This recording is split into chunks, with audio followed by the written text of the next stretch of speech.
Boa noite, amigos. Boa noite, amigas. Sejam todos muito bem-vindos ao Evangelho no Lar da Associação Espírita Fé e Caridade de Florianópolis. Aos domingos, à noite, às 20 horas, nós nos reunimos semanalmente para juntos fazermos uma prática do Evangelho no Lar. E nós nos reunimos aqui então, fazemos uma prece, a leitura de um trecho do Evangelho, depois comentamos rapidamente e depois fazemos uma prece final. É um roteiro muito simples que serve também como um convite para que todos nós façamos essa prática nos nossos lares num dia específico da semana, um horário que fique bom. Pode ser feito sozinho, né? Você pode fazer só você, pode fazer com as pessoas da sua família, pode fazer também, às vezes por telefone à distância, né? Com amigos queridos, com familiares. Então fique bem à vontade, porque sozinho a gente nunca tá. Então a gente sempre esclarece que é importante fazer a leitura em voz alta, né?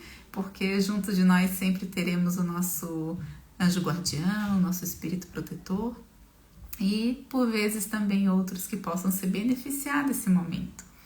Então vamos dando início, aproveitando para dar boa noite para todos que já vêm chegando por aqui. A Denise, boa noite. Luzia, boa noite. Miriam, Vanessa, Gladete, Suzana.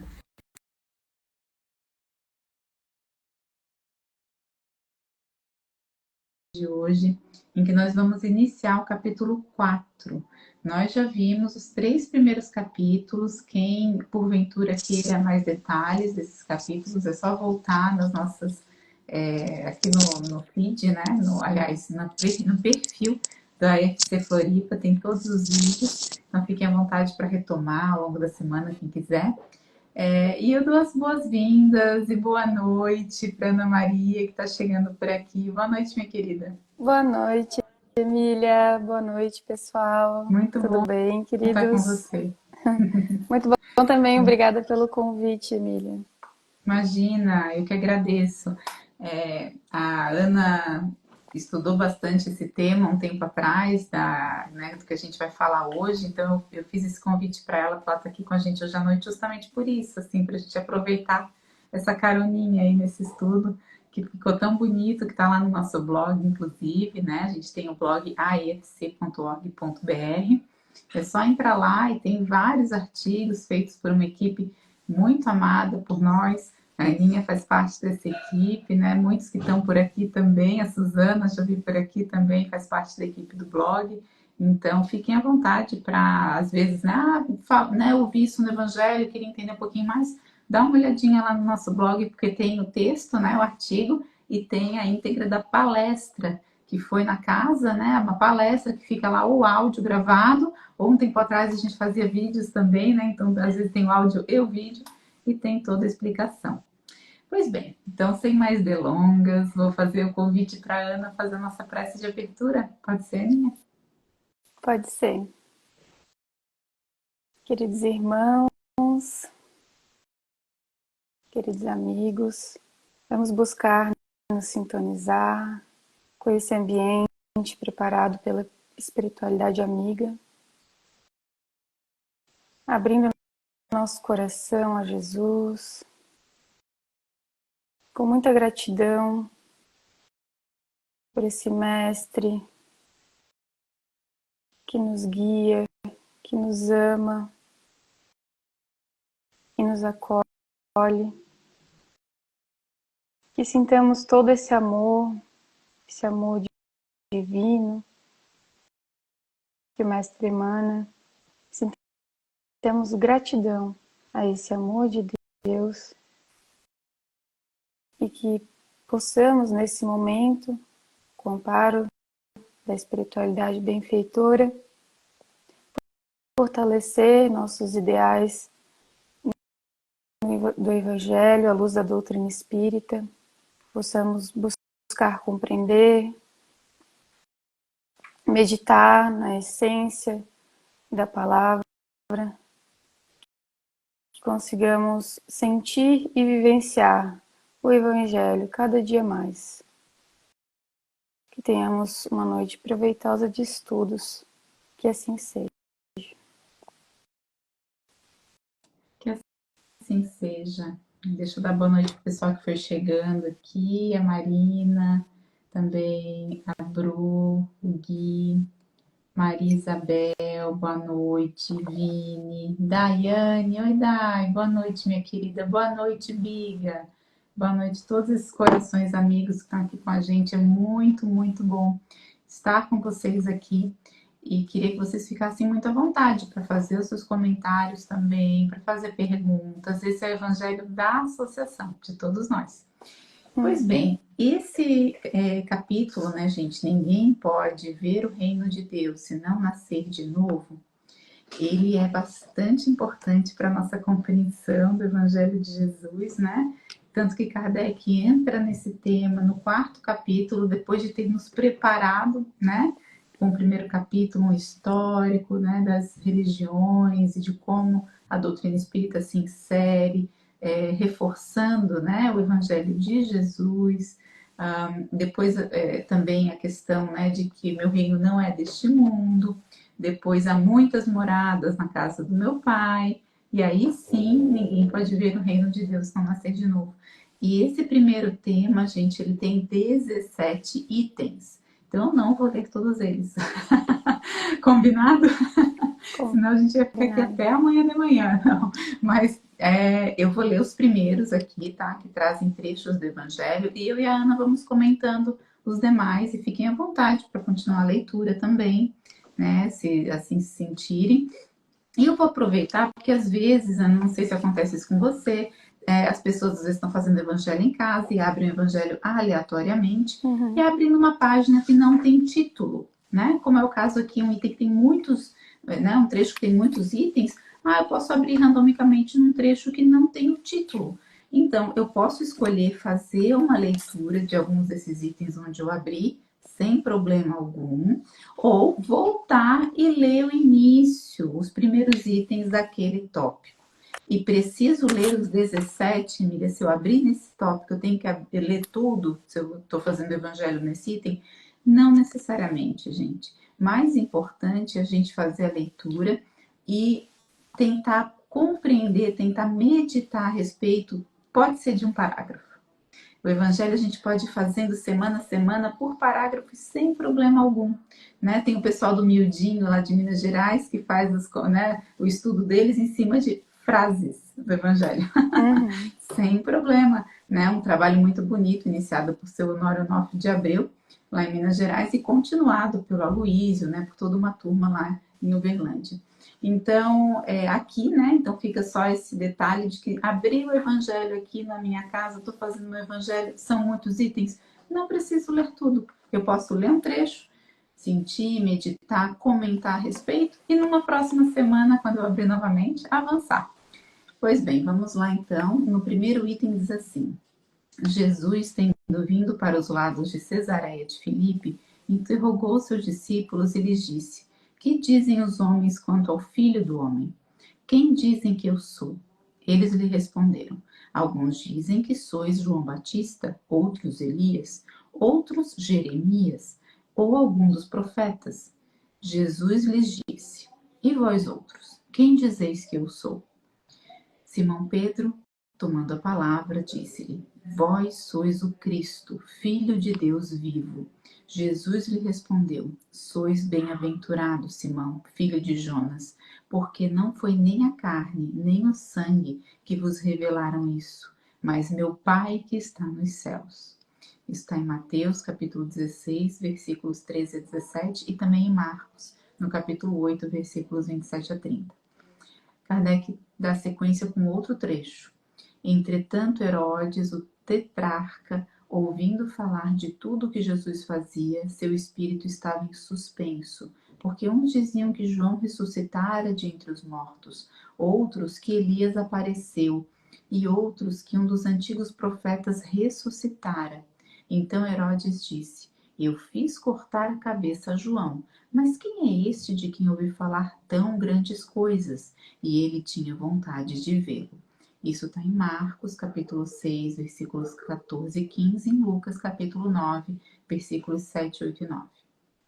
E também Kardec nos traz, eu vou ler esse último trecho, no item 3, sobre após a transfiguração, seus discípulos o interrogaram, dizendo: Por que, pois, os escribas dizem que é preciso que Elias venha antes? Mas Jesus lhe respondeu: É verdade que Elias deve vir e restabelecer todas as coisas, mas eu vos declaro que Elias já veio e não o conheceram, mas o trataram como lhes aprouve. É assim que eles farão sofrer o Filho do Homem. Então seus discípulos compreenderam que era de João Batista que lhes havia falado. Isso está em Mateus, capítulo 17, versículos 10 a 13, e Marcos, capítulo 9, versículos 11, 12 e 13. Pois bem, tem bastante material aqui já para a gente refletir e conversar.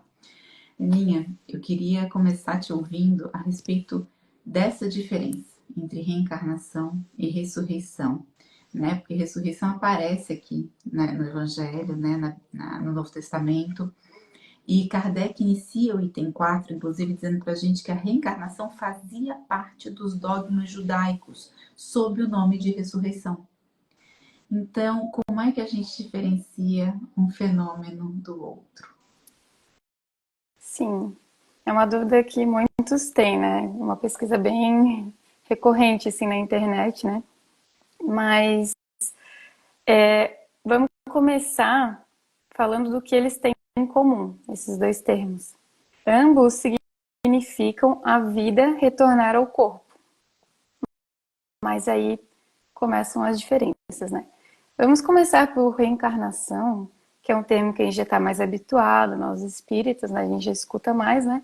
Como o próprio Kardec ele coloca no início desse capítulo, né? Que a reencarnação significa a volta da alma ou do espírito à vida corpórea, mas em um outro corpo, especialmente formado para ele e que nada tem em comum com o corpo antigo que ele acaba de deixar. Ou seja, o espírito ele é pré-existente e ele se veste da carne. A alma encarna em um corpo físico, sendo esse um corpo novo, especialmente formatado para uma nova encarnação, uma nova experiência terrena, coerente com todo um planejamento reencarnatório, coerente com o que nós precisamos vivenciar de acordo com as nossas necessidades evolutivas. Então, a reencarnação é esse retorno da vida a um novo corpo físico. Já a ressurreição é um termo que não tem um significado absoluto, não existe um quadro homogêneo de perspectiva desse significado entre os judeus. Embora Kardec coloque que faz parte dos dogmas, sim, está em alguns livros do judaísmo, mas esse entendimento não era geral. Havia discordância entre fariseus, saduceus e entre o povo geral. E esse termo, então, ele foi recebendo várias conotações e sentidos, né, para uma mesma palavra ao longo da história.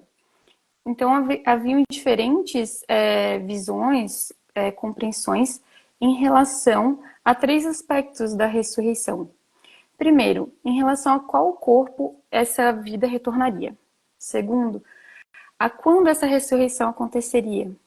E terceiro, e com quem ela aconteceria, se com todos ou somente com uma parte da população.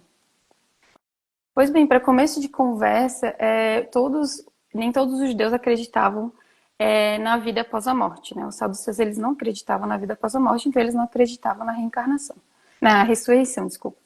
Mas dentre os que acreditavam, né, que a vida continua no pós-morte, muitos acreditavam que a ressurreição era o retorno da vida a um corpo novo, ou seja, acreditavam na reencarnação, só que sob o nome de ressurreição. Né? Como a gente lê aqui no começo desse capítulo, visto que eles entendem por ressurreição, visto que o termo reencarnação foi criado por Kardec, justamente para se distanciar dessa confusão que tinha com o nome ressurreição. Então, Kardec criou um termo novo, assim como quando ele criou o termo espiritismo, para diferenciar do espiritualismo. Então, ele cria um termo novo, dando o seu significado bem claramente, né? Mas, então, parte dos judeus acreditavam na reencarnação sob o nome de ressurreição, né?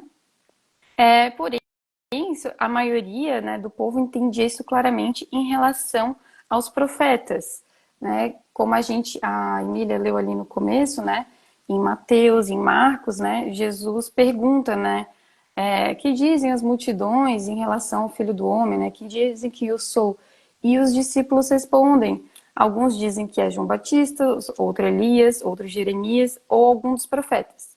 Ou seja, como que eles poderiam dar essa resposta, supor, né, o povo poderia supor isso se eles não acreditassem na reencarnação, né?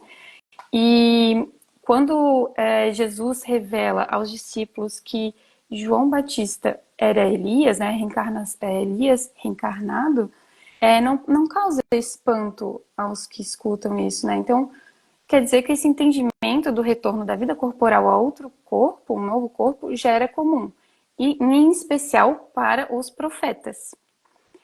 Porém, o entendimento que isso ocorresse de maneira geral para todos, esse entendimento era mais restrito a estudiosos, a sábios, sacerdotes, que se debruçavam em trechos profundos da Torá, do Talmud, e em sua maioria aqueles que estudavam a mística do judaísmo, o livro cabalístico do Zohar, em que há muitas citações que falam da reencarnação, que falam da necessidade da vivência material e da vivência espiritual para a depuração da alma, assim como nós entendemos no Espiritismo. Então, assim, uma parte dos judeus acreditavam na ressurreição, né, acreditavam na reencarnação sob o nome de ressurreição, como nós entendemos no Espiritismo. Mas também existiam outros judeus que acreditavam que a ressurreição era o retorno da vida ao mesmo corpo físico. Ou seja, que o cadáver retorna à vida, né? E que isso aconteceria quando? Apenas nos fins dos tempos, né? Quando fosse admitido o reino dos céus, o reino de Deus. E então onde, né, que veio essa crença, que se imagina vir essa crença, né? O povo hebreu, ele foi muito sofrido, ele passou pela escravidão do Egito, ficou em cativeiro pelos assírios na Babilônia, foi dominado por Roma.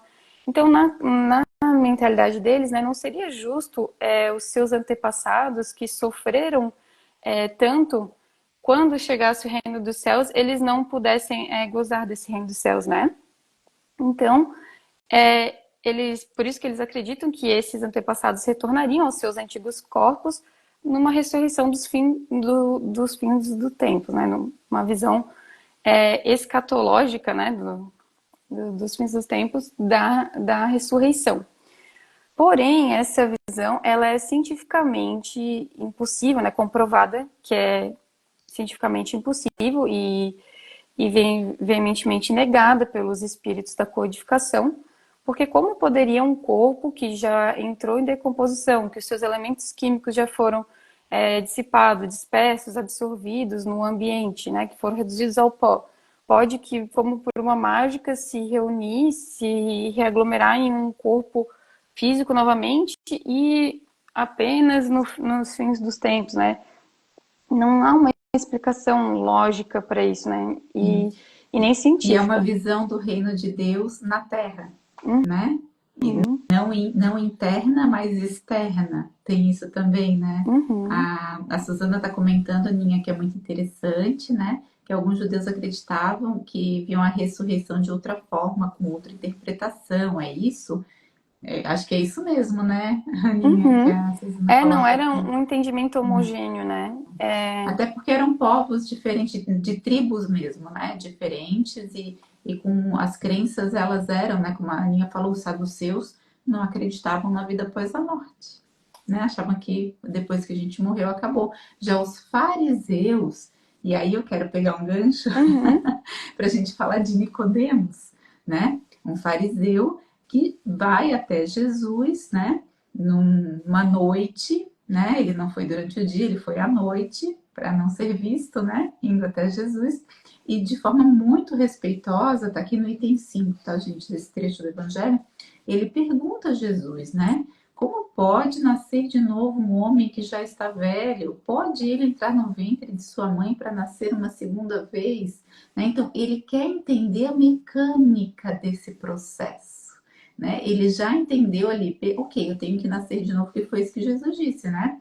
Em verdade vos digo, ninguém pode ver o reino de Deus se não nascer de novo. Daí ele quer entender esse nascer de novo, né? E aí, Aninha, conta pra gente um pouquinho dessa passagem, assim, dessa explicação de Jesus, né? E a questão da água, né? Que é muito interessante a explicação, né? Nascer da água e do Espírito. Você Uhum. pode comentar pra gente? Sim, que Jesus responde, né? Que em verdade vos digo que quem não nascer da água e do Espírito não pode entrar no reino de Deus. O que é nascido da carne é carne, e o que é nascido do Espírito é Espírito. Esse nascer da água, segundo a passagens do Antigo Testamento, se atribuía um significado da água como um gerador absoluto da matéria, né?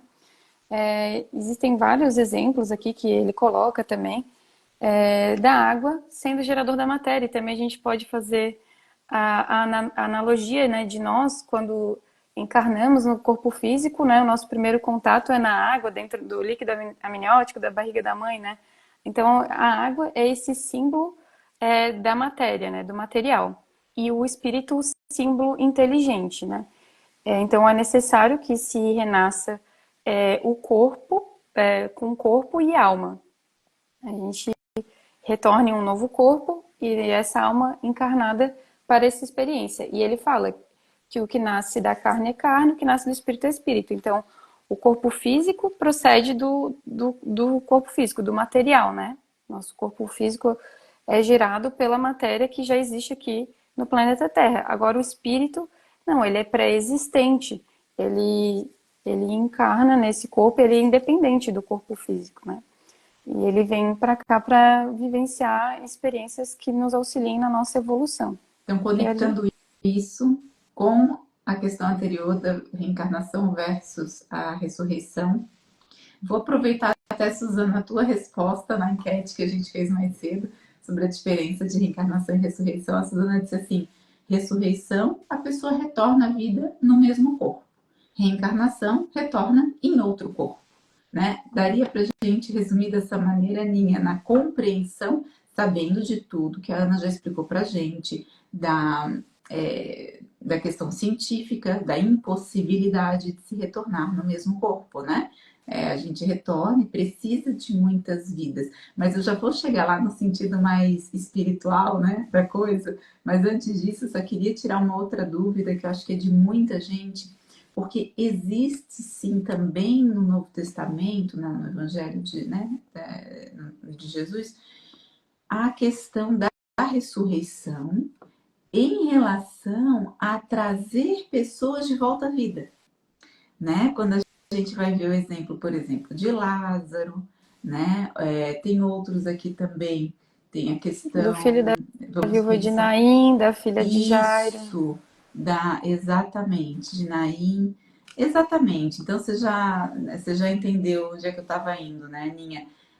Como é que a gente. E tem na Gênesis uma passagem de Kardec explicando muito bem, né? Essa questão, mas só queria que a gente entrasse um pouquinho nisso para tirar possíveis dúvidas, né?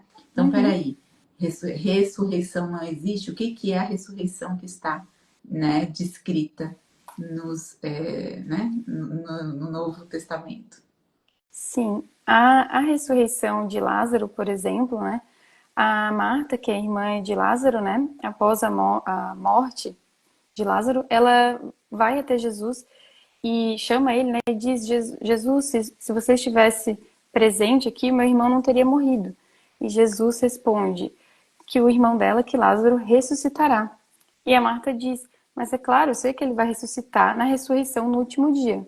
Então, mostrando nessa crença da ressurreição no último dia, no mesmo corpo físico, né? Mas somado a isso, a essa crença da ressurreição no mesmo corpo físico, além de ser no último dia, surgiu essas ressurreições que Jesus operou, né? Que não foi no último dia, foi logo em seguida, alguns dias depois que a pessoa aparentemente morreu, foi executada essa ressurreição. E também surge dúvidas em relação à ressurreição de Jesus, né? Só que a doutrina espírita vem nos esclarecer, né, que nesses casos da ressurreição de Lázaro, do filho da viúva de Naim e da filha de Jairo, não ocorreu a ressurreição, de fato, porque eles não haviam morrido. Inclusive, na passagem da filha de Jairo, Jesus diz que ela não estava morta, apenas adormecida. E segundo o capítulo 15 da Gênesis, né, que a Emília falou, é provável, ele diz que é provável que se tratava, nos casos do filho da viúva de Naim e da filha de Jairo, de um desmaio, uma síncope ou uma letargia, e no caso de Lázaro, provavelmente uma catalepsia, visto que as extremidades do corpo dele já começaram a apodrecer, né, sem ele de fato estar desencarnado, né. Então, esses perispíritos, esses corpos espirituais, não haviam se desligado completamente do corpo físico, né? E como que eles saem, né, despertam dessa letargia, desse estado, né? Dado o poder fluídico de Jesus, né? Não é de se espantar que esse fluido vivificante de Jesus, acionado por uma vontade forte, né? Imagina tamanho magnetismo de Jesus, tenha conseguido reanimar os sentidos em torpor dessas pessoas, né?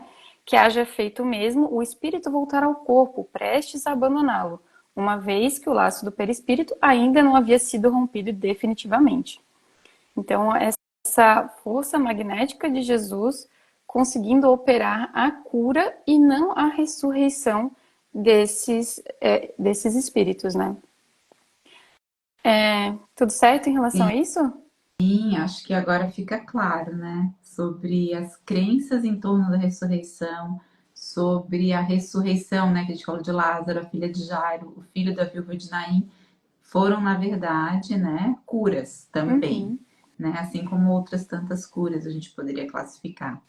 É muito interessante, Aninha. E eu queria partir agora, esses minutinhos finais, para a gente aproveitar e falar da reencarnação na sua necessidade em relação à nossa evolução espiritual, a relação da reencarnação, isso a gente vai continuar falando nas próximas semanas dentro desse capítulo, né?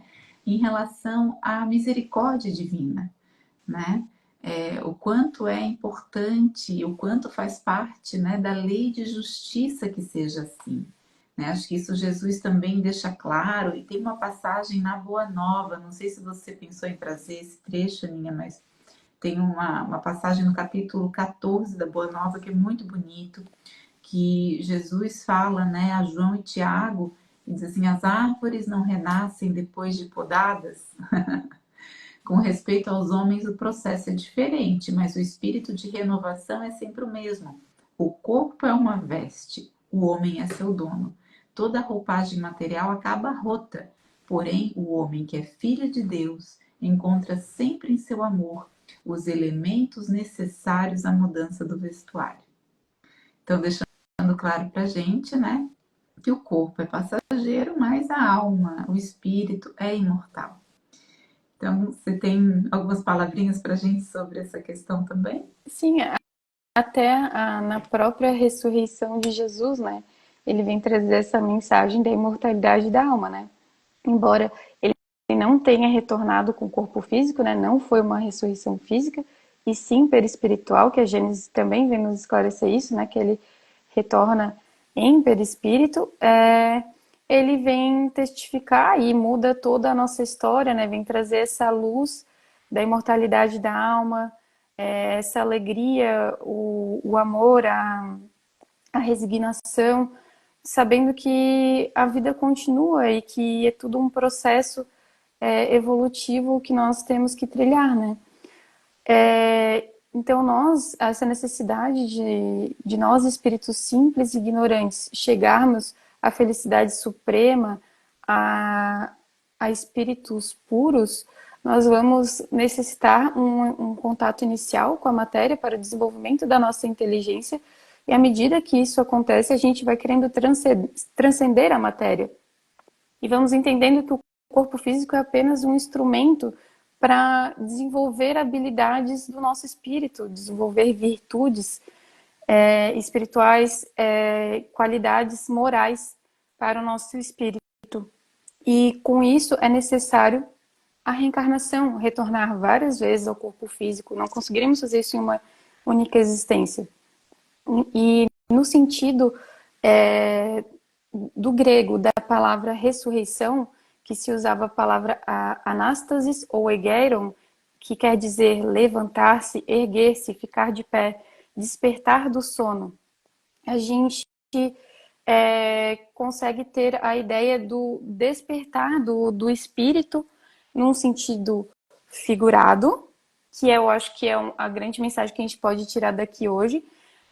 O que seria a verdadeira vida, né? É essa dinâmica de estar em movimento, de buscar o progresso, da reforma íntima, de nós estarmos buscando retirar aqueles pontos mortos nossos que nos impedem evoluir, as mágoas, os ressentimentos, tudo aquilo que nos impede de praticarmos a caridade, de sentirmos ela, praticar a benevolência, a indulgência, o perdão. Tudo isso a gente tem que tentar se libertar para seguir, para que a vida continue e flua, né? A água viva é aquela que flui, a água corrente. Então nós precisamos buscar essa ressurreição íntima, essa renovação íntima e esses ciclos de reencarnação no corpo físico e de ressurreição no plano espiritual. Emmanuel traz também nesse sentido a ressurreição do reaparecer no plano espiritual, do despertar no plano espiritual. Esses ciclos sucessivos nos levam a uma ressurreição eterna, algum dia depois de milhares de ciclos, né, de reencarnação e ressurreição, nós conseguiremos passar de espíritos imperfeitos a espíritos bons e, finalmente, a espíritos puros, num patamar novo de consciência, de participarmos como co-criadores de Deus, né, na obra divina do universo. De nós contribuirmos com Deus e conseguimos sentir a plenitude, a felicidade e não necessitar mais encarnar no corpo físico, né? Haverão, então, novas experiências para esse espírito continuar evoluindo, mas que não mais na matéria, né? Que ele retorne à matéria apenas em missão, mas não por necessidade de viver na carne, de experienciar o que a carne tem para nos ajudar a evoluir. Então, a morte, ela trabalha a serviço da vida, né? A reencarnação, à medida que a gente vai entendendo esse processo de reencarnação e ressurreição, a morte perde a sua grandeza, né? Ela passa a ser simples transição, né? E nós vamos entendendo que a nossa vida verdadeira é a vida do plano espiritual, né? Que nós somos espíritos imortais e quanto mais a gente viver no aqui e agora como espíritos imortais e lembrarmos desses valores espirituais, mais a morte vai ter menos valor para a gente e mais nós sentiremos a plenitude dessa vida que é única, que é a vida do espírito. Ai, que delícia, Ana. Obrigada. Obrigada por estar aqui com a gente. Obrigada pelas palavras, né? A Suzana disse lindas palavras, lindas mesmo. Me tocaram fundo aqui. Eu espero que a vocês todos aqui com a gente também.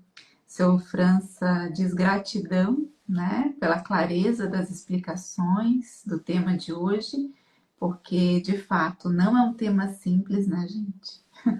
Kardec, que é extremamente conciso, usou 17 itens, né? Então, assim, é importante que a gente leia, é importante que a gente se esclareça, que fique muito, muito claro para a gente esse tema, né, da necessidade das nossas reencarnações, que a gente abrace essa oportunidade, né, sabendo que essa é a nossa melhor versão.